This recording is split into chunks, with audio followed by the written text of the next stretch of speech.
ఘనమైన చరిత్ర, ప్రాచీన నాగరికత, అద్భుత పురాణ ఇతిహాసాలు, ఎన్నో వీరగాథలు.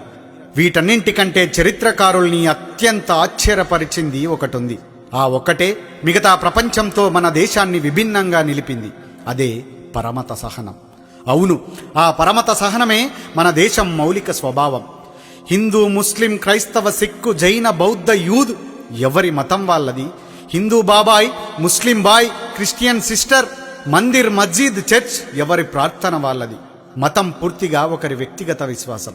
కానీ ఇప్పుడు అదే దేశంలో అతిపెద్ద రాజకీయం అయిపోయింది.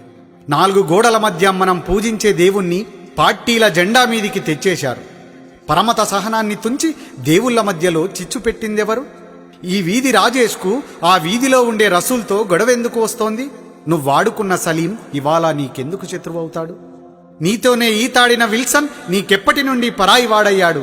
అస్మా, జ్యోతి, మేరీ వీళ్ళంతా కలిసి ఉంటే, కలిసి తింటే నీకొచ్చే నష్టమేమిటి? నీ మతానికి ఇంకెవడో ప్రతినిధి ఎలా అవుతాడు? ఈశ్వరుడు, అల్లా, యేసు ఈ దేవుళ్ళంతా రాజకీయ ప్రతినిధుల్ని ఎందుకు కోరతారు? ఒక్కసారి ఆలోచించు. వాడు నీ మతంతోనే నీపై విషప్రయోగం చేస్తాడు. నువ్వు బలవంతుడివి అంటూ నీ చెవిలో పువ్వు పెట్టి వాడు పీఠమెక్కుతాడు. నువ్వు బలహీనుడివంటూ నీ చేతికి ఒక పతంగినిచ్చి వాడు పైకి ఎగురుతాడు. వాడి లక్ష్యం నీ అభివృద్ధి కాదు, వాడి అధికారం మాత్రమే. ఇది గుర్తించు. మతం మత్తులో నువ్వు కళ్ళు మూసుకొని ఉండటమే వాడికి కావాలి.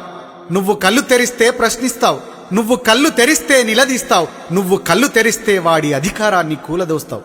అది వాడి భయం. అందుకే నీలోకి మతాన్నెక్కిస్తాడు. ఆ పైన నిన్ను వాడికి కావాల్సినట్లు ఆడిస్తాడు.